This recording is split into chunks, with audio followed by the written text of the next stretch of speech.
자, 사사기 9번째.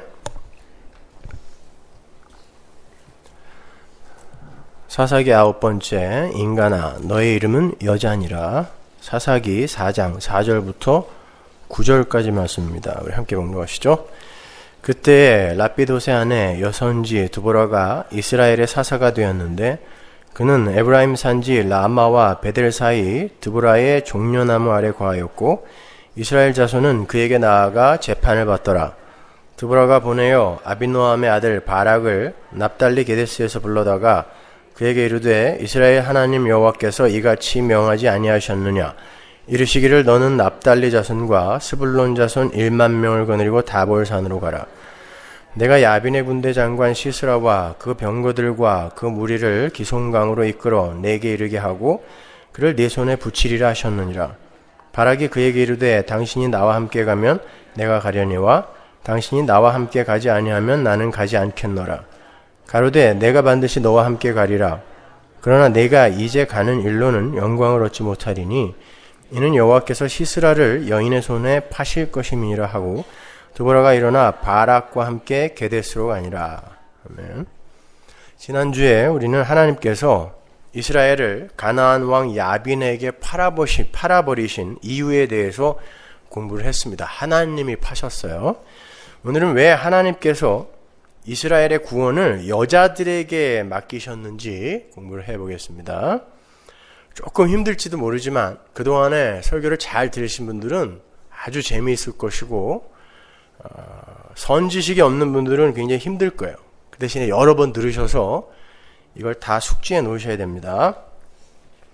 오늘 본문을 보시면은 이스라엘의 사사로 드보라라는 여자가 세움을 입고 그 여자를 돋보이게 하는 쪼다의 역할로 남자 바락이 등장하는 거예요. 전쟁에 나가야 할 장수가 여자의 치맛자락을 붙들고 당신이 함께 가지 않으면 나도 안 가겠다라고 엄살을 부리고 있어요. 그리고 그가 참여한 전쟁의 수훈갑이 역시 여자인 야엘에게로 돌아가죠. 적장인 시스라를 여자인 야엘이 죽입니다. 승전의 최종 공로가 여자에게로 돌아가는 거예요. 남자는 완전히 부정돼 버리는 거예요. 이 이야기에서요. 기각이 되는 거죠. 근데 재미있는 건 히브리서 11장의 믿음의 선진들의 대열에요. 드보라도 아니고 야엘도 아니고 쪼다 바락이 들어가 있습니다. 한번 볼까요? 히브리서 11장 32절. 내가 무슨 말을 더하리요? 기드온, 바락, 삼손, 입다와 다윗과 사무엘과 및 선지자들의 일을 말하려면 내게 시간이 부족하리로다. 분명히 이 명단에는 드보라도 없고 야엘도 없어요. 바락만 들어가 있습니다. 그러니까 지금 우리가 공부하고 있는 이 여사사 드보라의 이야기의 사실상 주인공은 바락인 거죠.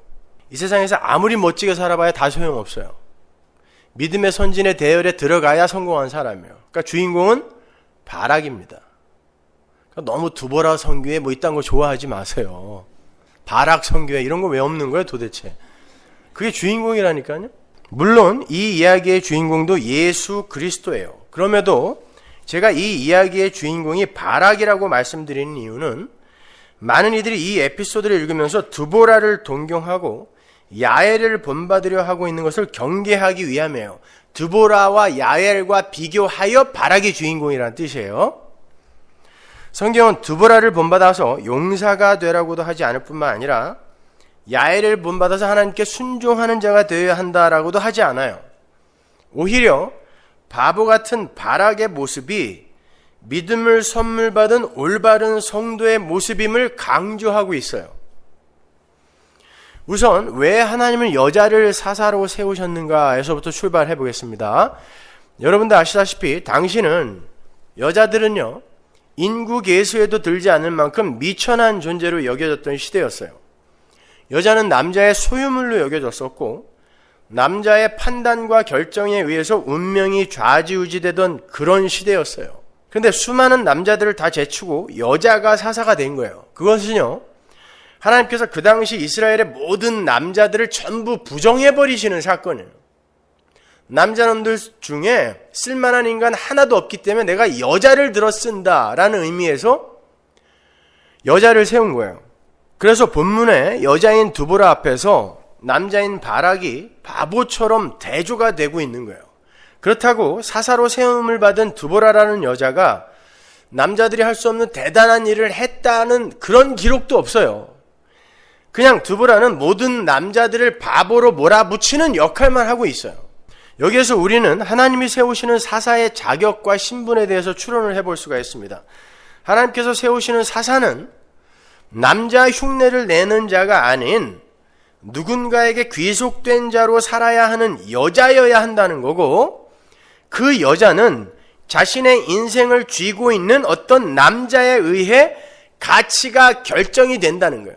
어떤 남자에게 귀속된 여자인 존재가 바로 하나님 나라의 백성들을 구원해내는 진짜 사사라는 걸 설명해 주는 거예요. 그리고 그렇게 구원받은 자들은 자기를 구원한 그 사사처럼 여자로 이 세상에서 존재해야 비로소 존재이며 그의 가치가 인정된다라는 걸 설명하는 거예요. 제가 조금 쉽게 설명을 해드릴게요. 우선 민수기로 가서 당시에 여자들이 어떤 취급을 받았는지 잘 나타나 있는 성경 구절 함께 읽어보겠습니다. 민수기 30장 1절. 모세가 이스라엘 자손 지파의 두령들에게 일러 가로되 여호와의 명령이 이러하니라. 사람이 여호와께 서원하였거나 마음을 제어하기로 서약하였거든 파약하지 말고 그 입에서 나온 대로 다 행할 것이니라. 또 여자가 만일 어려서 그 아비집에 있을 때에 여호와께 서원한 일이나 스스로 제어하려 한 일이 있다 하자. 그 아비가 그의 서원이나 그 마음을 제어하려는 서약을 듣고도 그에게 아무 말이 없으면 그 모든 서원을 행할 것이요 그 마음을 제어하려는 서약을 지킬 것이니라. 그러나 그 아비가 그것을 듣는 날에 허락지 아니하면 그 서원과 마음을 제어하려던 서약이 이루지 못할 것이니 그 아비가 허락지 아니하였은즉 여호와께서 사하시리라. 또 혹시 남편을 맞을 때에 서원이나 마음을 제어하려는 서약을 경솔히 그 입에서 발하였다 하자. 그 남편이 그것을 듣고 그 듣는 날에 그에게 아무 말이 없으면 그 서원을 행할 것이요 그 마음을 제어하려는 서약을 지킬 것이니라. 그러나 그 남편이 그것을 듣는 날에 허락지 아니하면 그 서원과 마음을 제어하려고 경솔히 입술에서 발한 서약이 무효될 것이니 여호와께서 그 여자를 사하시리라. 과부나 이혼당한 여자의 서원이나 무릇 그 마음을 제어하려는 서약은 지킬 것이니라. 부녀가 혹시 그 남편의 집에 있어 서원을 하였다든지 마음을 제하려고 서약을 하였다 하자. 그 남편이 그것을 듣고도 아무 말이 없고 금함이 없으면 그 서원은 무릇 행할 것이요 그 마음을 제어하려는 서약은 무릇 지킬 것이니라. 그러나 그 남편이 그것을 듣는 날에 무효케 하면 그 서원과 마음을 제어하려던 일에 대하여 입술에서 낸 것을 무엇이든지 이루지 못하나니 그 남편이 그것을 무효케 하였은즉 여호와께서 그 부녀를 사하시느니라. 무릇 서원과 무릇 마음을 괴롭게 하려는 서약은 그 남편이 그것을 지키게도 할 수 있고 무효케도 할 수 있나니 그 남편이 일양 말이 없으면 아내의 서원과 스스로 제어하려는 일을 지키게 하는 것이니 이는 그가 그것을 들을 때 그 아내에게 아무 말도 아니하였으므로 지키게 됨이니라. 그러나 그 남편이 들은 지 얼마 후에 그것을 무효케 하면 그가 아내의 죄를 담당할 것이니라. 이는 여호와께서 모세에게 명하신 율례니 남편이 아내에게 아비가 자기 집에 있는 유년 여자에게 대한 것이니라. 여기 그냥 서원, 마음을 제어함 이런 것들이 이런 단어들이 들어가 있으니까 하나님께 서원한 것은 무조건 다 지켜야 되는구나 이렇게들 이해하는 사람들이 많은데 이건 그 정반대 이야기예요. 니들은 니들이 서원한 거 하나도 지킬 수 없다를 이야기하는 거예요. 그러니까 옛날에 갑자기 감정이 격하여 그리고 누군가에게 선동돼서 여기 나와갖고 서원한 거 그런 거 다 잊어버리세요. 정신병 걸려요 그런 거. 우리는 절대 그 소원 못 지킨다는 거예요. 어렵게 여러 가지 이야기가 적혀 있는 것 같지만 한마디로 줄이면 여자야 너희는 서원을 할 자격도 없고 능력도 없으니까 아버지나 남편 즉 남자를 의지하여 살아야 한다예요. 난 여자하고 약속 안 한다라는 거야. 난 여자 니네 말 안 듣는다는 뜻이에요. 남자에게 허락받고 와 이런 뜻이거든요. 그러잖아요 지금. 여자 니네들이 아무리 이야기해도 남자가 와서 취소하면 취소야. 그 이야기하고 있단 말입니다. 서원 지켜라가 아니라 하나님은 여자의 맹세나 서원을 가치 있는 것으로 여기지 않으시겠다는 거예요. 남자가 그 여자의 맹세나 서원을 담보했을 때만 그것을 가치 있는 것으로 여기시겠다고 하세요. 예를 들어서 여자가 하나님 앞에서 난 이걸 지키겠습니다. 혹은 난 이렇게 살겠습니다 등의 서원을 하게 되었을 때 남자가 와서 하나님, 아니에요. 이 소원은 이 여자가 절대 지킬 수 없는 거니까 취소하겠습니다. 그럼 그 여자의 의견과 하등의 관계없이 그냥 그게 취소되는 거예요. 남자에 의해서. 여자는 뭐예요? 아무것도 아니에요. 아무 가치가 없어요. 하나님 앞에서. 혹은 이 여자의 능력과 의지로는 이 소원을 도저히 지킬 수 없으니까 내가 지킬게요. 그러면 그 소원이 남자에게로 넘어가는 거예요. 역시 여자의 의견은 중요치 않아요. 그러나 남자가 개입되지 않은 여자의 모든 소원은 하나님 앞에서 반드시 지켜져야 하고, 그것이 지켜지지 않았을 때에는 응분의 대가를 치러야 하는 거예요. 한마디로 남자에게 의존되어 있지 않은 여자는 자신의 행위로 망한다라는 말이에요. 왜? 자신을 완벽하게 제어하고 자신의 소원을 훌이라도 남김없이 지킬 수 있는 사람은 이 세상에 단 한 사람도 없기 때문에 그냥 놔두면, 남자가 개입하지 않으면 이 세상 여자는 다 죽는다라는 뜻이에요. 왜 하나님은 여자와는 약속을 하지 않으시고 남자하고만 약속을 하는 것일까? 그것을 알기 위해서 우리는 창세기로 돌아가서 남자와 여자가 어떠한 순서로 만들어지는지를 확인해야 됩니다. 창세기 2장 7절. 여호와 하나님이 흙으로 사람을 지으시고 생기를 그 코에 불어넣으시니 사람이 생명이 된지라. 여호와 하나님이 동방의 에덴의 동산을 창설하시고 그 지으신 사람을 거기 두시고, 여호와 하나님이 그 땅에서 보기에 아름답고 먹기에 좋은 나무가 나게 하시니 동산 가운데에는 생명나무와 선악을 알게 하는 나무도 있더라. 여호와 하나님이 가라사대 사람의 독초하는 것이 좋지 못하니 내가 그를 위하여 돕는 배필을 지으리라 하시니라. 여호와 하나님이 흙으로 각종 들짐승과 공중의 각종 새를 지으시고 아담이 어떻게 이름을 짓나 보시려고 그것들을 그에게로 이끌어 이르시니 아담이 각 생물을 일컫는 바가 곧 그 이름이라. 아담이 모든 육축과 공중의 새와 들의 모든 짐승에게 이름을 주니라. 아담이 돕는 배필이 없으므로 여호와 하나님이 아담을 깊이 잠들게 하시니 잠들매 그가 그 갈빗대 하나를 취하고 살로 대신 채우시고, 여호와 하나님이 아담에게서 취하신 그 갈빗대로 여자를 만드시고 그를 아담에게로 이끌어 오시니 아담이 가로되 이는 내 뼈 중에 뼈요 살 중에 살이라. 이것을 남자에게서 취하였은즉 여자라 칭하리라 하니라. 이러므로 남자가 부모를 떠나 그 아내와 연합하여 둘이 한 몸을 이룰지로다. 하나님께서 하나님의 형상대로 사람을 만드시죠. 근데 누구를 먼저 만드시죠? 남자를 먼저 만드세요. 그리고 그 남자에게서 여자를 나오게 만드세요. 그리고는 여자를 무엇이라고 정의하시는가 하면 남자에게서 취한 것이라고 여자를 정의하세요. 남자에게서 취한 것. 남자가 없으면 여자는 창조 못 되는 거예요. 남자에게서 취한 것이 여자예요. 그리고 그 둘의 관계를 연합하여 한 몸이 되는 관계로 공포를 하세요. 그게 하나님의 형상인 사람이에요. 연합이 되어야. 그러니까 여자는 남자 안에서 창조가 되어야 하는 것이고, 남자와 연합이 되어서 한 몸이 되기 전에는 존재로서의 가치도 상실하게 된다라는 그런 의미예요. 여러분이 잘 아시는 것처럼 이 이야기는 신랑이신 예수 그리스도와 신부인 교회가 어떠한 관계로 존재해야 되는지, 그리고 그 교회는 어떠한 과정을 거쳐서 어떠한 모습으로 창조가 되는 것인지에 관한 은유적 그림이죠. 하나님의 아들 성자 예수 그리스도에 의한 새 창조의 모형으로 남자와 여자의 창조가 이렇게 장황하게 그려지고 있는 거예요. 남자가 만들어지고 남자가 잠들죠. 메라포. 뭘 메라포 하는 거야? 죽음. 성경에서 잠은 항상 죽음이에요. 그 남자가 옆구리가 뚫리고 그의 생명의 근원 심장을 가리고 있는 갈비뼈가 적출이 되어서 그 몸의 일부로 여자, 신부가 만들어지는 거예요. 교회는 그러한 형태로 만들어진다라는 걸 보여주는 거란 말이에요. 이 남자와 여자의 창조는. 그러한 새 창조는 빛으로 오시는 예수 그리스도에 의해서 어두움이 물러가는 형국이죠. 그런데 그거를 아담의 창조와 아담에서 비롯되는 여자의 창조로 이렇게 그림으로 설명해 주잖아요. 그리고 그거는 예수 그리스도에 의해 교회가 탄생이 되는 그 그림을 메라포하고 있는 거기 때문에 창세기 1장 3절에서 빛이 마치 창조되는 것처럼 그려지고 있는 거예요. 이게 아담에서 한 번 또 반복이 되는 거니까 우리의 이해를 돕기 위해서. 무슨 말인지 아시겠죠? 조금 더 제가 깊이 들어가서 한번 설명을 해볼 테니까 잘 들어보세요. 하나님께서 남자를 창조하실 때 어떻게 창조하는지 한번 보세요. 창세기 1장 26절.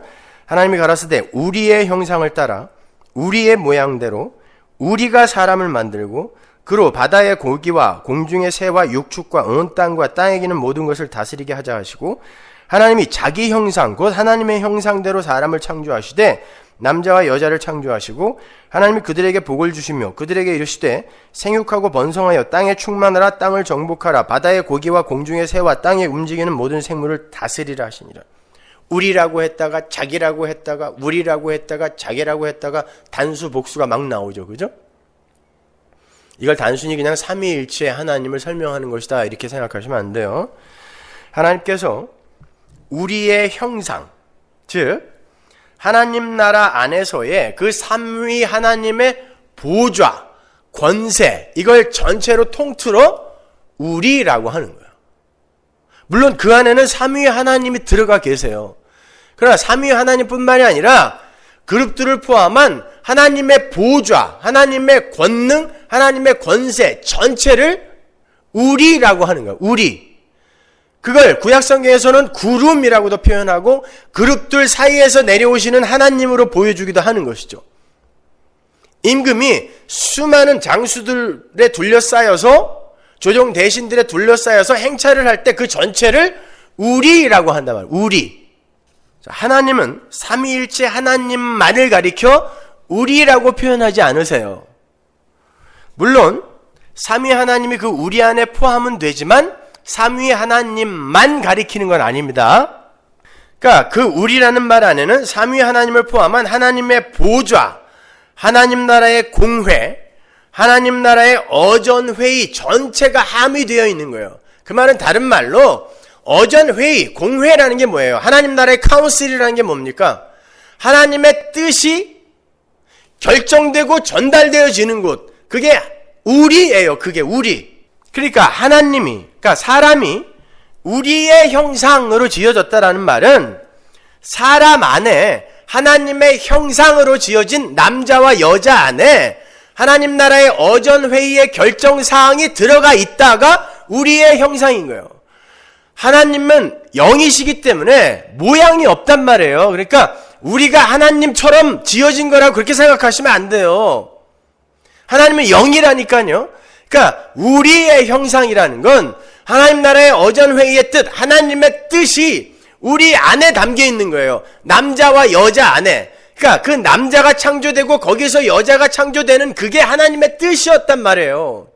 근데 그게 뭐냔 말이에요. 그걸 지금 설명하는 거란 말이에요. 못 알아듣는 것 같아갖고 지금 답답해 죽겠네. 자, 그걸 창세기 3장과 연결시켜서 이해를 해보면 우리의 형상대로 처음 만들어진 게 남자이고 그 남자 안에서 여자가 창조되어서 그 둘이 연합이 되어야만 비로소 하나님께서 존재로 인정하시는 하나님 나라 백성으로서의 사람이 된다라는 거예요. 그게 어전회의의 뜻이라는 거예요. 그게 하나님의 뜻이라는 거예요. 그게 우리의 형상이에요. 다시 말하면 하나님께서 하나님의 형상으로 세우신 남자, 그 신랑에 의해서 여자, 신부가 창조되고 그 둘이 혼인하여 연합하여 하나님 나라의 백성이 되는 거예요. 그게 하나님 뜻이라는 거예요. 그것을 하나님의 형상으로 지어진 사람이라고 부르는 거예요. 그리고 그렇게 창조된 하나님의 형상으로서의 그 사람에게 하나님께서 하실 일, 다스리고 정복하고 번영케 하는 거 누가 하는 게 원래 이거? 하나님이 하시는 일이잖아요. 그게 그들에게 주어지게 되는 거예요. 일로 주어지게 되는 거예요. 그러니까 아담의 창조와 거기에서 비롯되는 하와의 탄생은 사람이 우리 안으로 연합되었다가 왜? 우리의 형상으로 창조됐으니까 그 하나님의 어전회의 우리 안으로 편입되었다가 그 우리에게서 하나님의 일을 하기 위해 우리에게서 파송이 되는 거예요. 자, 그 그림이 이사야서에 똑같이 그려져 있어요.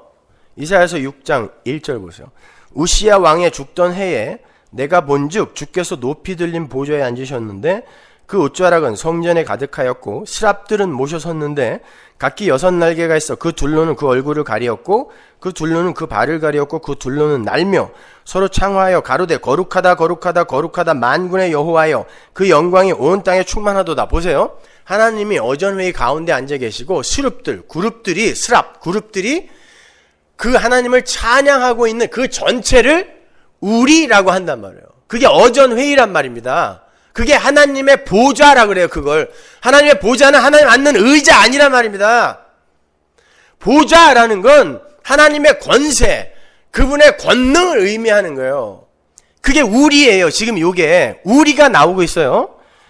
서로 그러니까 이같이 창화하는 자의 소리로 인하여 문지방의 터가 요동하며 집에 연기가 충만한지라. 그때 내가 말하되 화로다 나여 망하게 되었더라. 이게 뭐예요?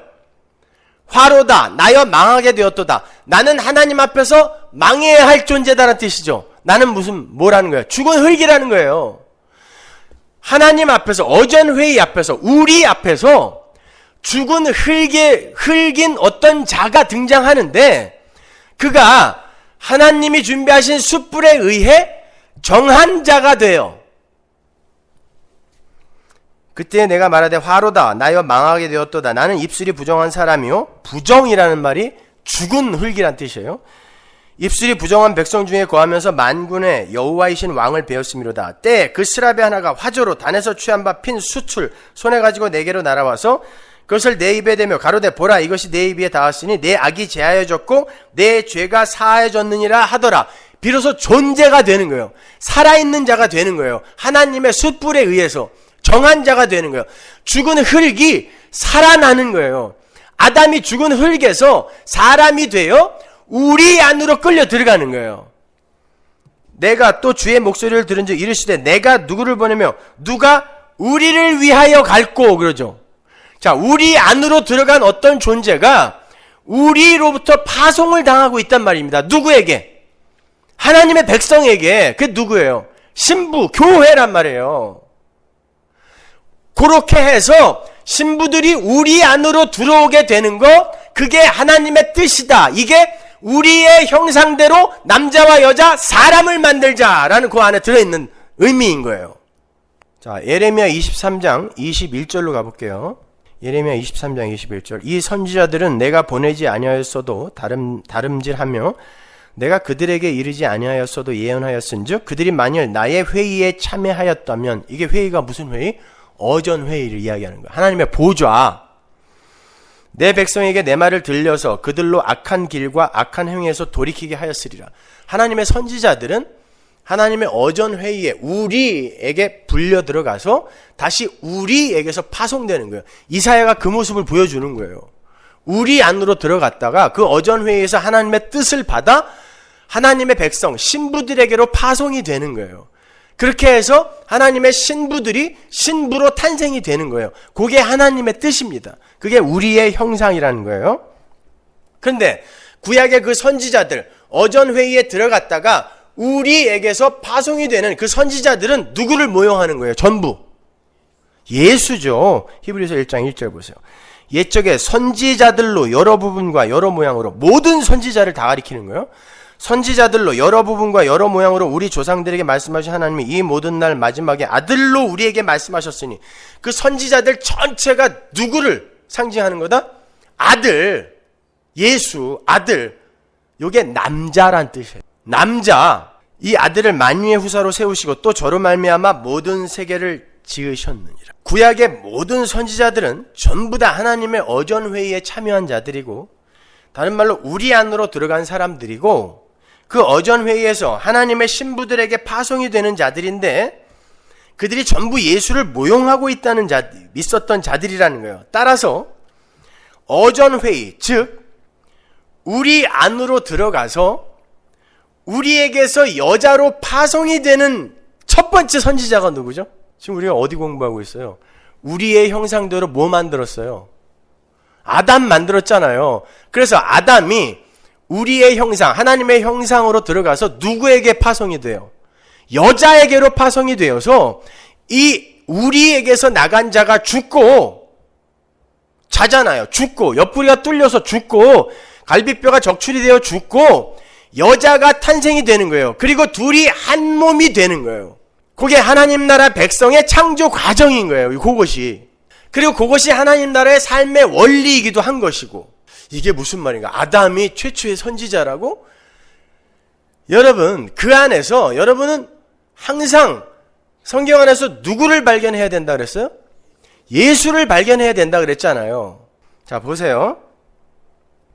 하나님의 형상, 즉 우리의 형상으로 지어진 아담은 여자를 창조하여 자신과 연합시켜 하나님 나라의 백성으로 만들기 위해 우리로부터 하나님으로부터 보내지는 자가 된 거예요. 근데 어떤 모양으로 연합이 되느냐 하면 없음이어야 할, 없음이잖아요. 여자는 없는 거잖아요. 남자밖에 없었어요. 없어요.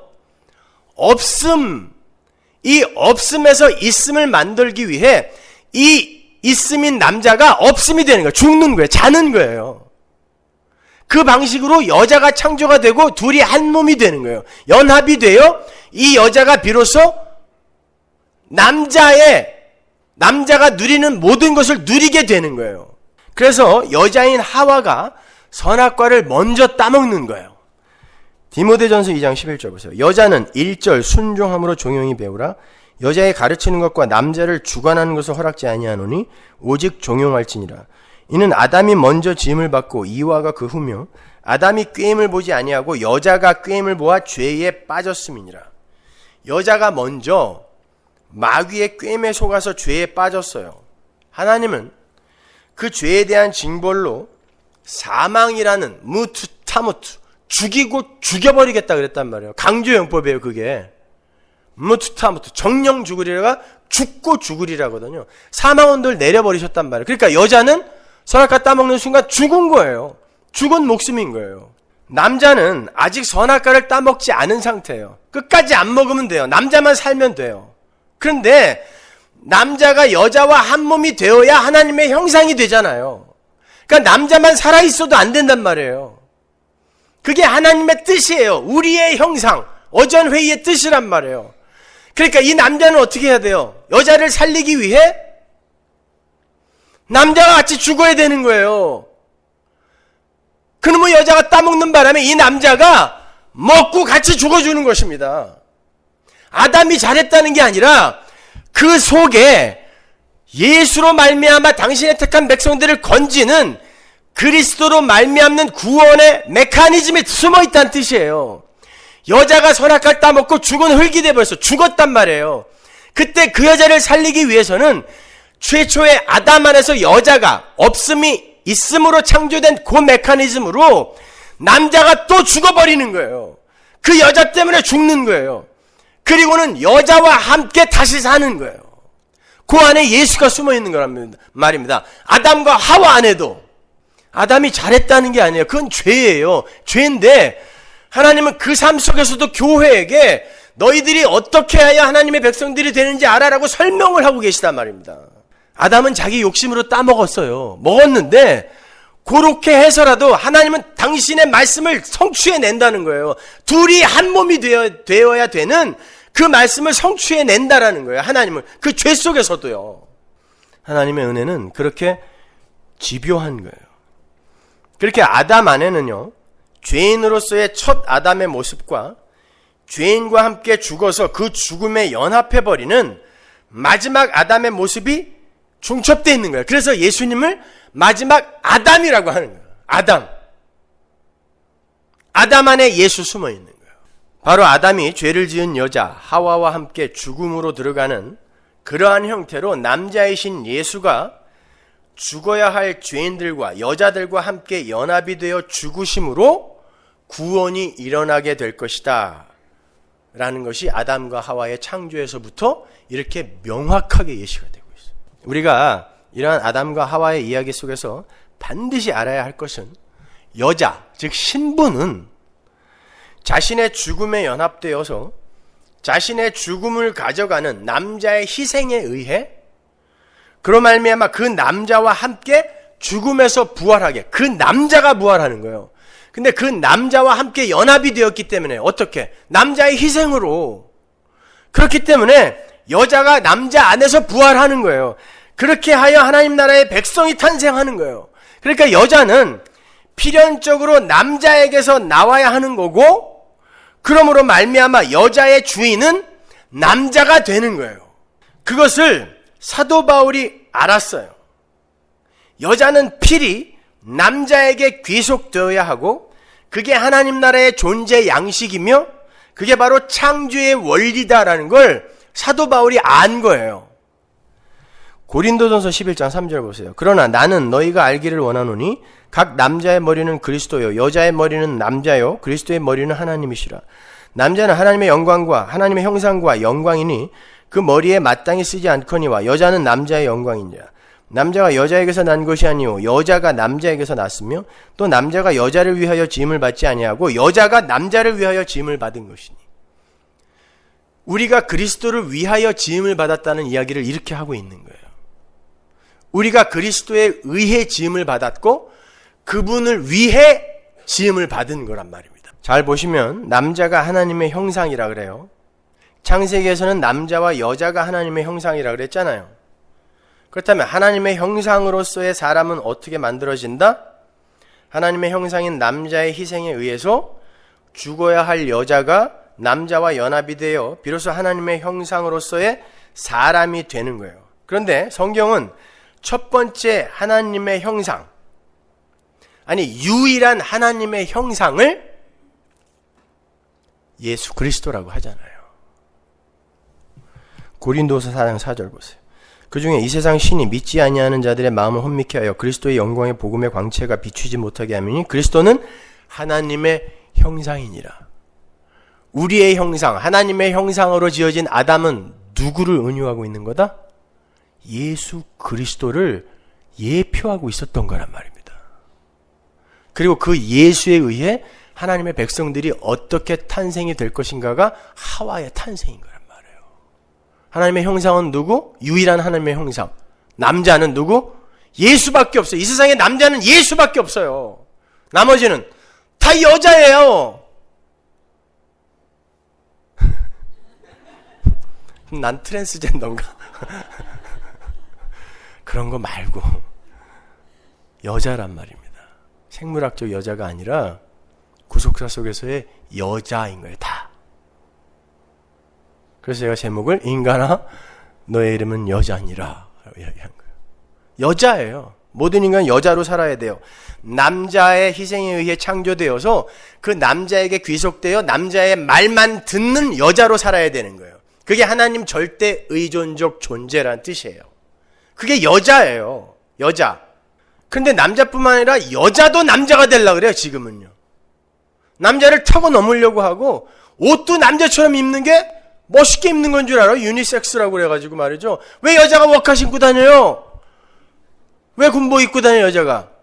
남자 되고 싶은 거예요. 힘을 가진 자가 되고 싶은 거예요. 아니야, 모든 인간이 여자로 살아야 된다니까요. 약한 자로 살아야 된단 말입니다. 바로 그러한 구원의 메커니즘을 성경이 하늘의 어전회인 우리에게서 보내지는 이사야의 그림에서, 이사야서 6장 봤죠? 이사야의 그림에서 다시 한번 보여주는 거고, 당신의 신부를 위해 신부의 죽음에 동참하시는 예수 그리스도의 세례와 예수 그리스도의 십자가에서 확실하게 드러내시는 거예요. 요렇게 해서 교회가 탄생하는 거야 라고. 그러니까 그렇게 해서 탄생한 자들은 어떻게 살아야 돼요? 하와 여자로 살아야 된단 말이에요. 여자. 고대시대 때의 남자라는 단어는 곧 생명을 주는 자라는 말과 바꿔 쓸 수 있는 단어였어요. 남자는 생명을 주는 자예요. 남자가 여자에게 생명을 주어 여자 안에서 생명의 씨가 잉태되는 그 메커니즘, 거기서 나온 개념이 남자는 생명을 주는 자, 생물학적인 그러한 모습을 그 단어가 품고 있는 거예요. 남자는 생명을 주는 자, 여자는 남자로부터 생명을 받는 자. 그런데 진짜 생명은 하나님 나라의 생명밖에 없죠.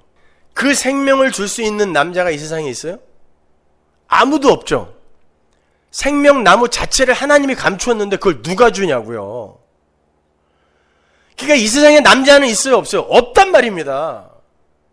생명을 줄 수 있는 남자는 없어요. 남자라는 단어 자체가 생명을 주는 자인데 생명을 줄 수 있는, 하늘의 생명을 줄 수 있는 진짜 하늘의 남자는 없단 말이에요, 이 세상에.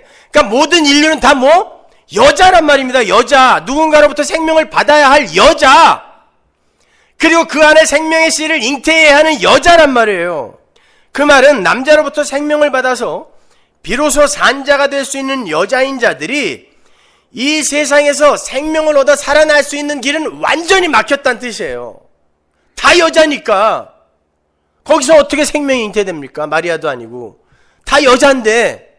그것을 조금 전에 우리가 읽었던 민수기의 말씀 안에서 해석을 하면 하나님께서 이 세상에서 상대할 수 있는 남자는 단 한 사람도 없다는 거예요. 그러니까 이 세상에 있는 모든 여자들의 서원이나 행위는 전부 뭐? 아무 가치 없는 쓰레기란 뜻입니다.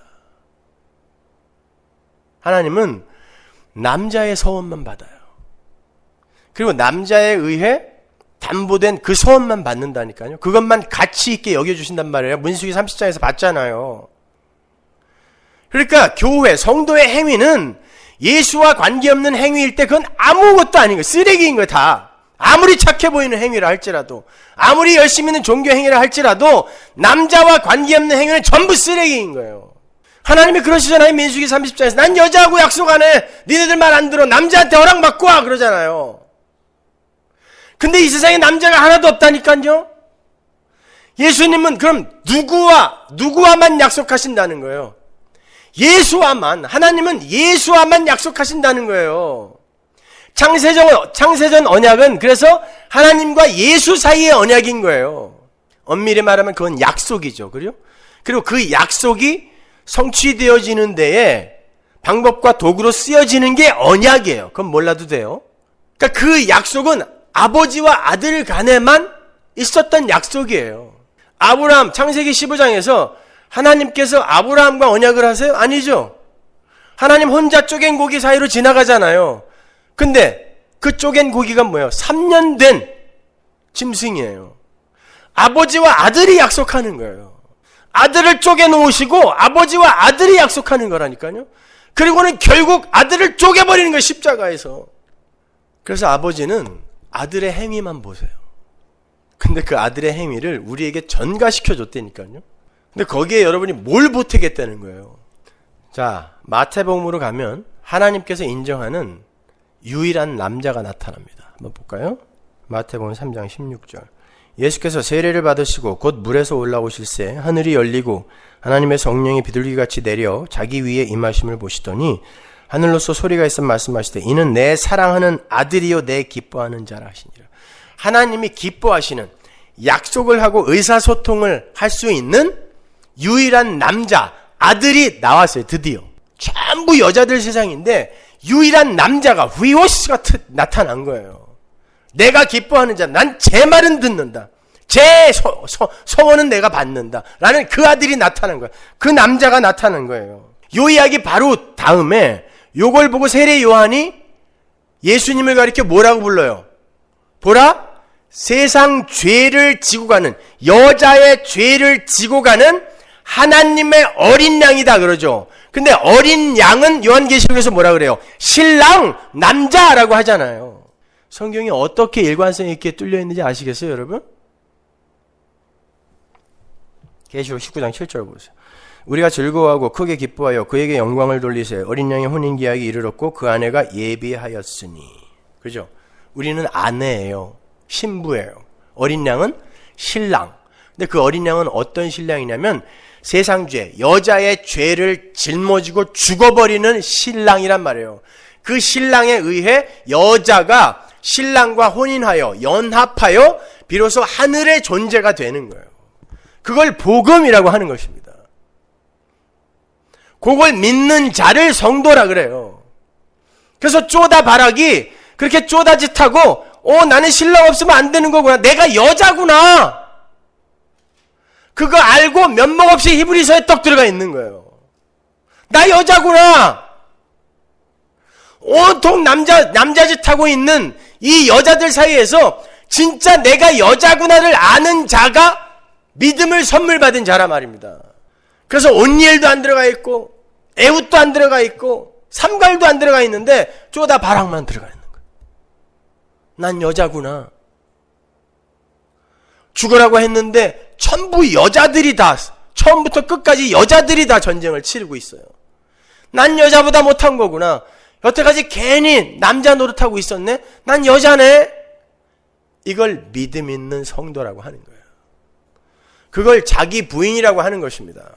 온통 세상이 전부 자기가 남자인 걸 자랑하기 위해서 살고 있지 않습니까? 그렇게 하나님의 신부인 교회는 신랑이신 어린 양으로부터 생명을 부여받아서 비로소 존재가 되는 거예요. 신랑이 개입하기 전에는 없음이에요. 죽은 흙 없다니까요.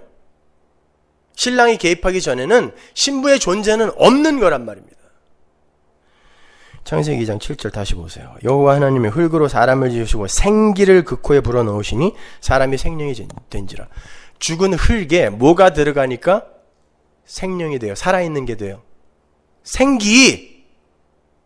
그 생기가 뭐냐고요. 예레미야 애가 4장으로 가보세요. 우리의 콧김, 이게 생기예요. 똑같은 단어예요. 우리의 콧김, 곧 여호와의 기름 부으신 자. 콧김이 누구? 여호와의 기름 부으신 자. 그게 누구냐고요. 예수.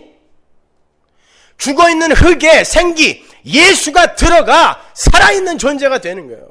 그게 성도의 탄생인 것입니다. 그러니까 창세기부터 요한계시록까지 전체는 예수 이야기만 하고 있는 거예요. 그리고 그 예수로 말미암게 되는 교회, 여러분, 그 은혜에 대해서만 하고 있단 말입니다. 그러니까 창세기 3장의 아담의 창조는 예수 그리스도라는 생명이 죽은 흙에 부어져서 비로소 산자가 되는 구원의 이야기를 그려내고 있는 거예요. 다른 말로 남자가 죽은 여자에게 부어져서 둘이 한 몸으로 연합이 되어 다시 산자가 되는 거예요. 순전히 누구의 공로로? 남자의 공로로요. 남자의 공로로 살아나는 자는 누구? 여자. 오늘 집에 가서 꿈꾸시겠네. 난 여자야. 또 치마 입고 다 나오는 거 아니야? 김용철 집사님 치마 입고 나오면 되게 웃기겠네요. 그렇다면 이제 다시 민수기 30장의 말씀으로 돌아가 보자고요. 거기서 거론되는 여자는 누구? 하나님의 신부인 교회. 근데 하나님께서 그 여자의 서원을 받으신다, 안 받으신다? 안 받으신다. 아무런 가치 없는 것으로 여기신다 그랬어요. 그래서 여자의 서원과 제어를 남자가 실행에 옮길 때 그것만 옳다고 인정하신다 그랬죠. 따라서 하나님은 남자, 어린 양, 예수의 서원과 행실과 자기 제어만 보신다라는 말을 거기서 그렇게 해놓고 있는 거예요. 서원한 거 다 지켜가 아니에요. 지키려고 하지 마라니까요. 서원은 니들이 남자 노릇하려고 애쓰는 그 과정 속에서 당연히 하게 될 거야. 잘난 척 할 거니까 니네들은. 근데 그거 니들이 지킬 수 있을 거라고 착각하지 마. 이게 민수기 30장이에요.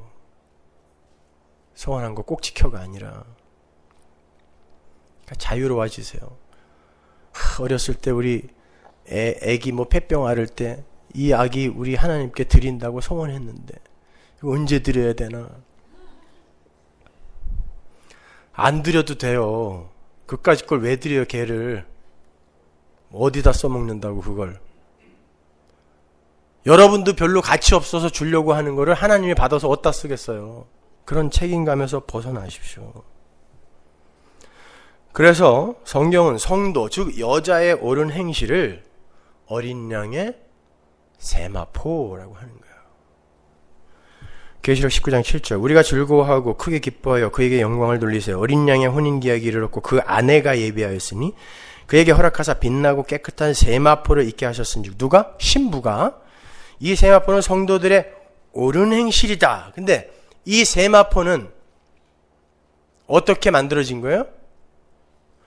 계시록 7장 14절 내가 가로되 내 주여 당신이 알리이다 하니 그가 나더러 이르되 이는 큰 환난에서 나오는 자들인데 어린 양의 피에 그 옷을 씻어 희게 하였느니라. 성도들의 옳은 행실은 뭐다? 예수 그리스도의 어린 양의 피에 나는 씻겨졌네요. 남자의 희생에 의해, 신랑의 희생에 의해 내가 이렇게 흰 옷을 입게 됐네요 라는 것을 믿는 걸 옳은 행실이라 그래요. 그러니까 남자에게 의존해버리는 걸 옳은 행실이라 그러지, 지가 만들어내는 선행을 옳은 행실이라고 하지 않는단 말입니다. 그래서 신부로서의 인간의 구원은 오직 어린 양이신 신랑에게서만 나온다고 성경이 선언하는 거예요. 계시록 7장 10절 큰 소리로 외쳐가라되 구원하심이 보좌에 앉으신, 보좌가 뭐예요? 우리의 형상에서 보좌에 앉으신 우리 하나님과 어린 양에게 있도다. 구원은 어디 있어요? 어린 양, 신랑에게만 있어요. 남자에게서만 있어요. 여자는 아무짝에도 쓸모없어요. 시큰 얘기해야죠. 오늘 같은 날 마누라가 안 와갖고 말이죠. 들어야 되는데. 여자는 아무짝에도 쓸모가 없어요.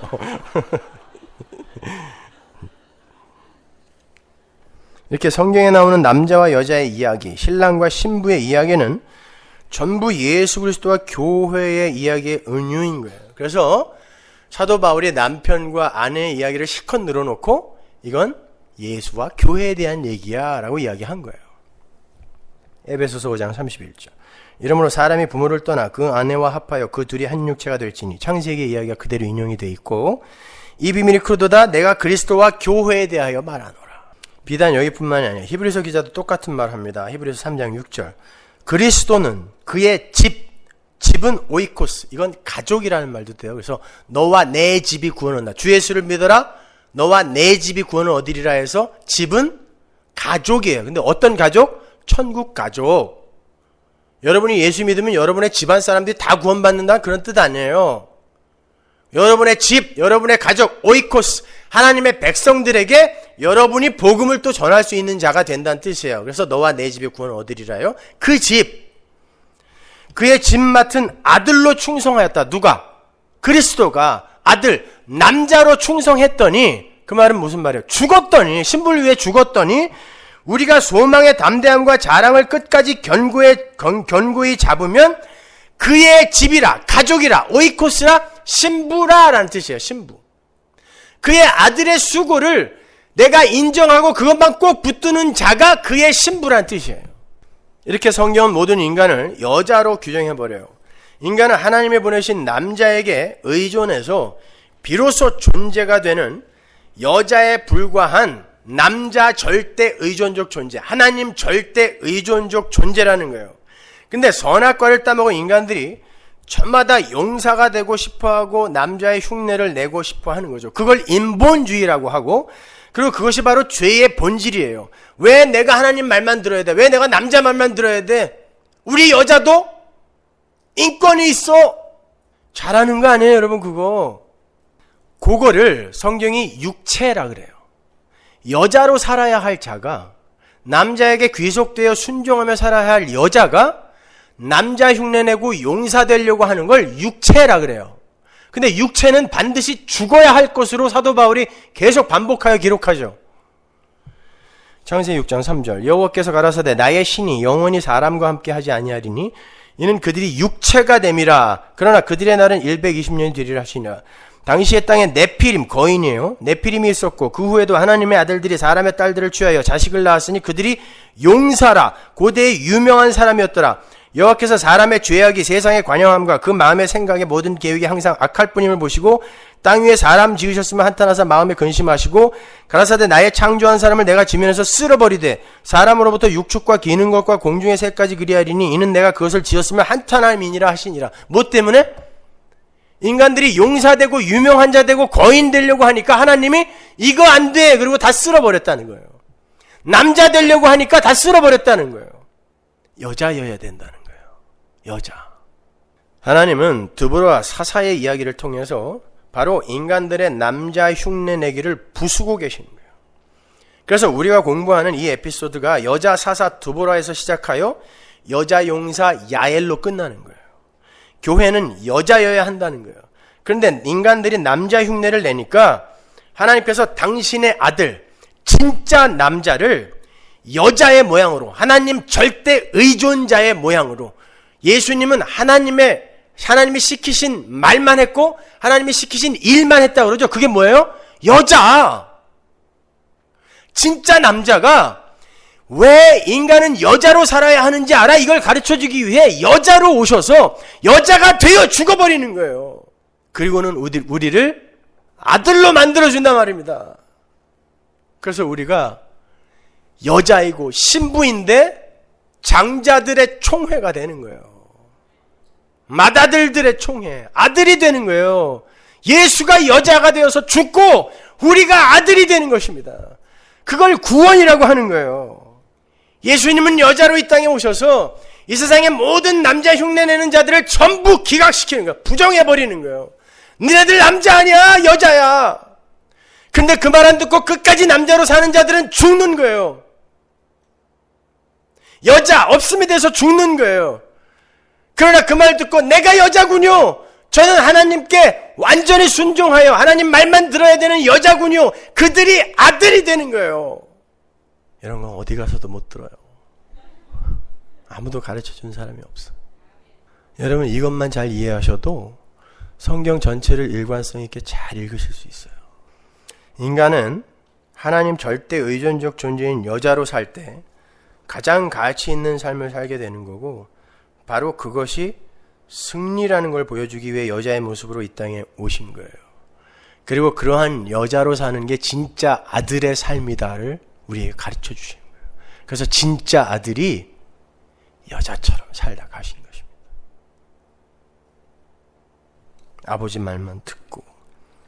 그래서 예수님의 족보에 여자들이 5명 등장하는 거예요.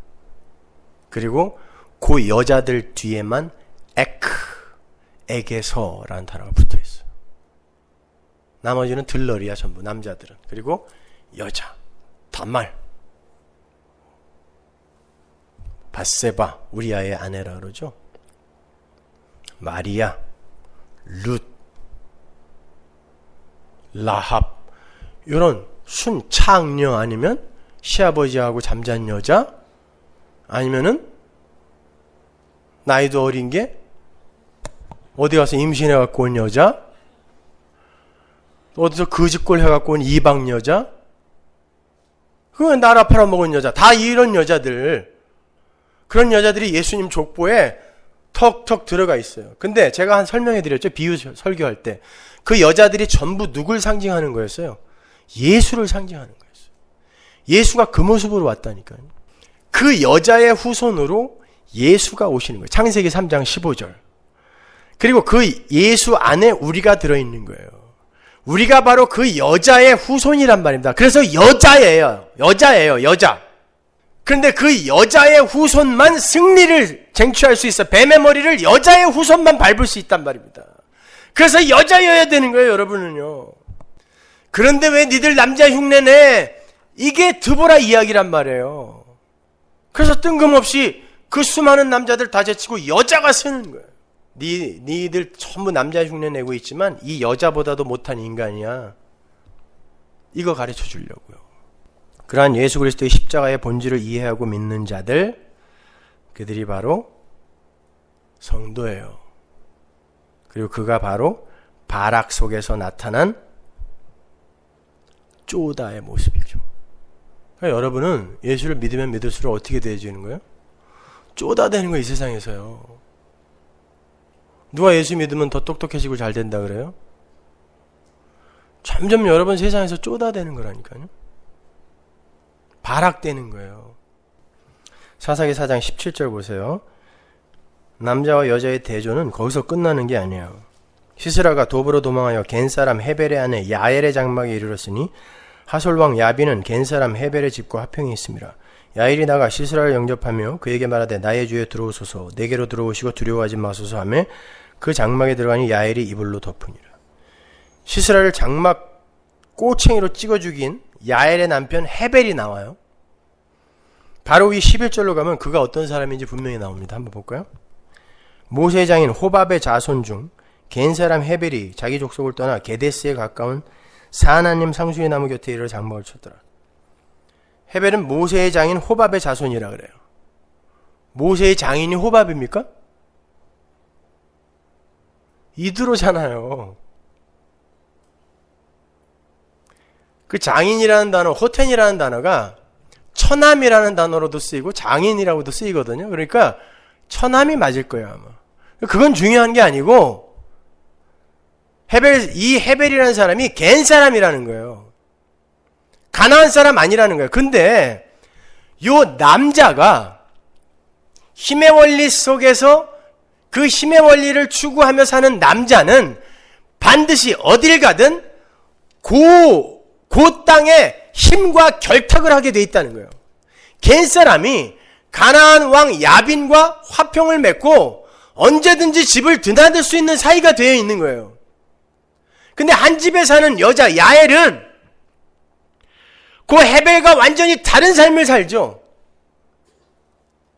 헤벨은 남자는 세상의 힘과 결탁을 해서 그를 지켜주려고 하는데 여자가 그 세상의 힘을 죽여버리는 거예요. 장막 꼬챙이로. 여자가. 그러니까 무슨 말이에요? 이 세상에서 하나님에 의해 창조된 진짜 여자, 성도는 지 유익을 위해 힘을 쫓아 이 세상에서 지 유익을 위해 못 산다는 거예요. 하나님이 그 일을 안 끌고 간다는 거예요. 보세요. 하나님께서 이 헤벨의 집인데 왜 야엘의 장막이라 그래요? 문패를 야엘이라고 다뤄주신다니까 하나님이요? 이 세상은 하나님의 백성인 여자를 중심으로 돌아간다는 걸 보여주는 거예요. 그리고 하나님은 그들과만 상대한다는 것입니다. 헤벨은 남자의 힘을 추구하면서 지 유익만을 위해서 가나안 땅과 화친을 맺고 사는데 야엘은 그를 죽이는 자로 쓰여지는 거예요. 하고 많은 집 중에 왜 우리 집이냐고요? 왜? 야엘이 안 그랬겠어요? 왜 시스라 네가 우리 집으로 오니? 참 재수 온 붙었네. Why me? 왜 우리 집이야? 근데 하나님이 당신의 택한 백성 여자의 집으로 그를 몰고 가신단 말입니다. 하나님은 여자를 써야 되거든요. 왜? 그 여자가 세상의 힘을 죽이는 그 자리로 하나님이 밀어붙이시는 거예요. 어때? 이 세상 남자들이 전부 친하게 지내고 싶어하는 그 세상의 힘을 네가 죽일 수 있어? 죽이기 싫죠. 그거 죽이고 나면 그 야엘의 집은 그곳에서 못 살지도 몰라요. 전쟁이 어떻게 될지도 모르니까. 근데 이 야엘은 하나님의 여자이기 때문에 남편이 시키는 일을 해야 되는 거예요. 진짜 남편이 시키는 일을. 남편에게 귀속되어 있는 존재이기 때문에 그리로 여러분의 삶이 끌려가는 거란 말입니다. 재수 온 붙은 거예요. 그래서 하나님의 전쟁을 하나님과 하나님의 전쟁이라고 하는 거예요. 왜? 우리는 전부 내가 남자가 되고 싶어 하는 그러한 욕망 속에서 살고 있기 때문에 그 남자가 뭐예요?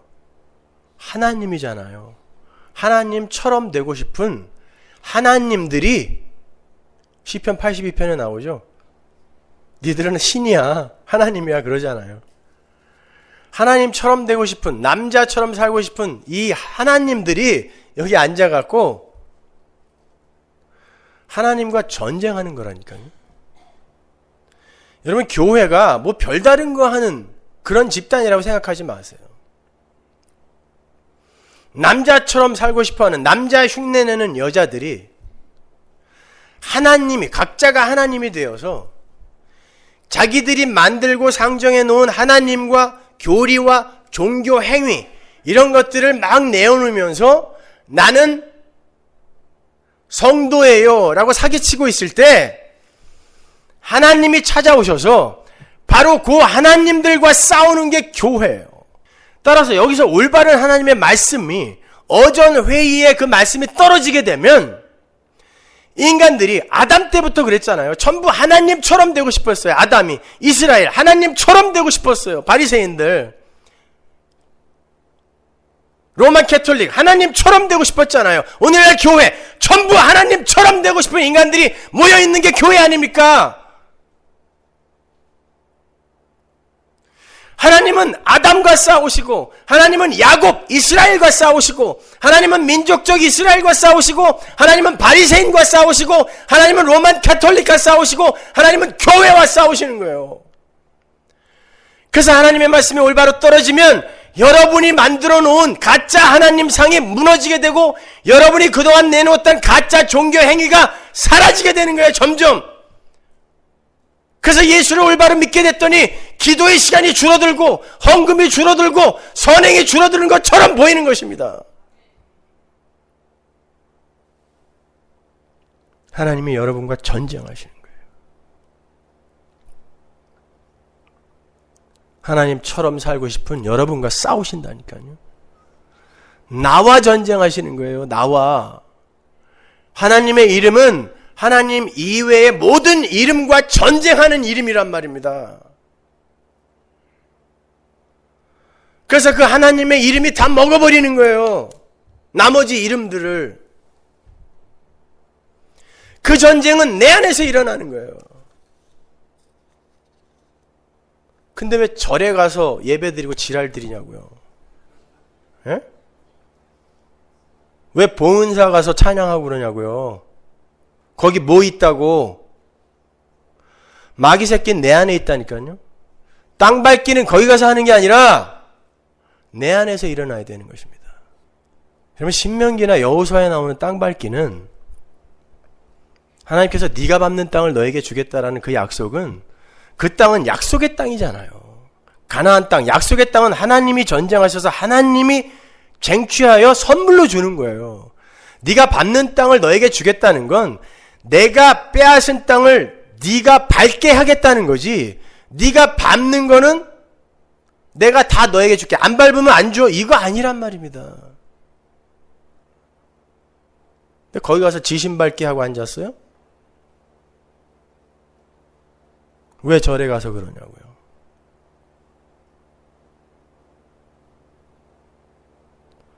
그 절간이나 이 서머나 절간이나 뭐가 달라요? 다 자기라는 우상 섬기고 있는 절간인데, 봉은사나 서머나 사나 뭐가 다르냐고요. 그럼 전쟁은 여기서 일어나야 되는 거예요. 왜 거기 가서 땅 밟기니 뭐니 하고 앉았냐고. 이렇게 어려요. 이 한국 기독교가 이렇게 어리다니까요. 그래 놓고 전부 양복 입고 찾아가서 또 중 앞에서 사죄하고 사과하고 뭐하라고 했어? 그럼 뭐하라 했어요? 했으면 그냥 당당하게 끝까지 밀고 나가던가. 아니, 거기 가서 무릎 꿇고 사과하고 스님이 머리 쓰다듬으면서 그래, 앞으로 조심해. 뭐냐고 이게. 나 참.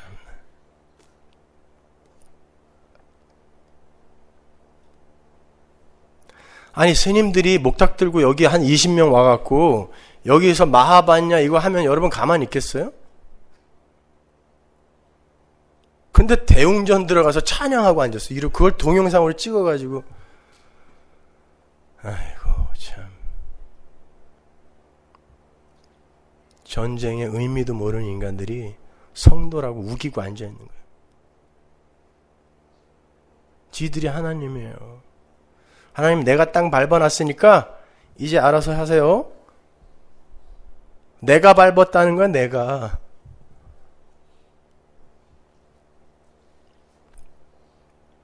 여러분, 여자라니까요. 신부라니까요. 근데 그 자들이 진짜 아들이란 말입니다. 이 역사를 이해하셔야 돼요. 어제 지금 싱가포르에 가 있는 순혁이가 장문의 이메일을 보내왔는데, 싱가포르 대학의 화학과 교수로 가 있는데 서울대학에서 교수 초빙이 왔다는 거예요. 서울대 출신이 서울대 교수로 가는 거는 정말 가장 큰 로망입니다. 근데 거의 확정이 됐어요. 그런데 저에게 뭐라고 이메일을 보냈냐면, 목사님 그것 좀 안 되게 기도 좀 해주세요. 여러분, 이메일을 이렇게 읽다 보면 이 사람이 진짜 원하면서 괜히 잘난 척 하려고 쓰는 이메일과 진짜 진심에서 우러나오는 그러한 고민 속에서 나오는 이야기가 금방 표가 납니다. 근데 그 아이는 진심으로 고민하고 있어요. 이 교수 사회라는 게 그 세계에서도 굉장히 알아주는 화학자거든요. 그러니까 그러한 그 명예와 감투와 힘, 그것들을 추구하는 어떤 무리 속에서 고지를 점령하기 위해 살아가는 그 삶이 너무 추하고 고민스럽고 고통스럽더라는 거예요. 이렇게 일이 계속 승승장구 잘 되고 있는데 내가 이제 서울대 교수까지 되면 제가 그걸 이길 수 있겠습니까, 형님? 기도해 주세요. 안 되게.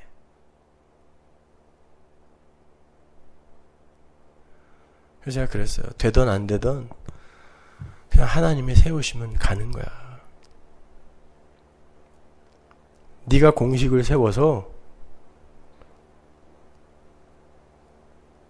거기에서 이렇게 사는 건 하나님이 원하시는 삶이고 이렇게 사는 건 하나님이 원하지 않는 삶이다. 그것까지도 버려야 된다. 대신에 어떤 자리에 가든 여자로 살 수 있는 그런 실력을 키우는 게 더 중요한 것이다. 답장을 해줬죠. 여러분, 우리는요, 그렇게 세상의 힘에 대해서 자꾸 이제 관심을 놓아가는 여자로 밀려 내려가야 돼요. 그게 우리의 목적이 되어서는 안 된다니까요. 지금 하나님께서 여러분을 나락으로 밀어 내리시면서 너는 바락이야. 여자 치맛자락이나 붙들고 거기에서 안위를 구하는 바락이야. 넌 여자보다 못한 자야. 그러니까 여자로 살아. 여러분 인생 속에서 그거 교훈하시려고 하실 때 기뻐하십시오. 남자 체면에 이게 뭐야? 6개월째 놀아야 돼? 나이 60에 모아놓은 재산도 없고 이게 뭐야? 아니에요. 여자예요. 그게 여자라니까요. 골 부리지 마세요. 그럼 망하는 게 뭐냐고요, 도대체가.